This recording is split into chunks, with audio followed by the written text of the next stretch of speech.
বিয়ের প্রথম রাতের সুন্নত আমল কি কি?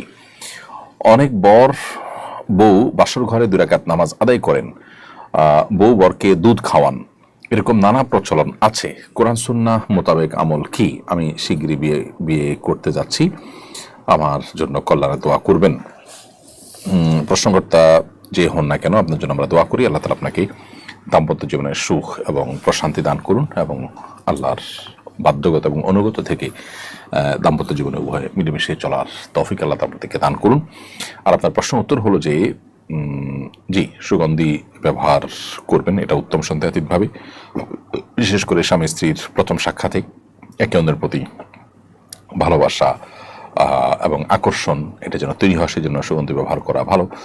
আবার একই সাথে স্ত্রীর মাথার অগ্রভাগে হাত রেখে একটা দোয়া পড়া, আল্লাহুম্মা ইন্নী আসআলুকা খায়রাহা ওয়া খায়রা মা ফিহা ওয়া আউযু বিকা মিন শাররিহা ওয়া শাররি মা ফিহা। আল্লাহ, আমার স্ত্রীর মধ্যে যত কল্যাণ আছে, যাবতীয় কল্যাণ, এটা আপনার কাছে আমি চাই, আর কোনো অকল্যাণ থাকলে সেটা থেকে আমি পানাহ চাই, তার ক্ষতি থেকে আমি মুক্তি চাই।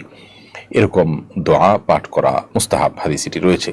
এর বাইরেও স্বামী স্ত্রী উভয়ে দাঁড়িয়ে 2 রাকাত নফল নামাজ আদায় করা বাসর রাতে, সেটাও মুস্তাহাব। অনেক উলামা ইকরাম সেটি করতে আমাদেরকে পরামর্শ দিয়েছেন বিভিন্ন বর্ণনার আলোকে। সো এই কাজগুলো আপনি করতে পারেন এবং আল্লাহ তাআলার কাছে সাধারণ এবং কমন যে দোয়া আছে, সেই দোয়াগুলো তো আমরা অনবরত নেককার স্বামী নেককার স্ত্রী পাওয়ার জন্য, যেমন সূরা ফুরকান ৭৪ নম্বর আয়াত, রব্বানা হাব লানা মিন আজওয়াজিনা ওয়া যুররিয়্যাতিনা কুররাতা আয়ুন ওয়াজআলনা লিল মুত্তাকিনা ইমামা, এই জাতীয় দোয়াগুলো আমরা করব ইনশাআল্লাহ তাআলা।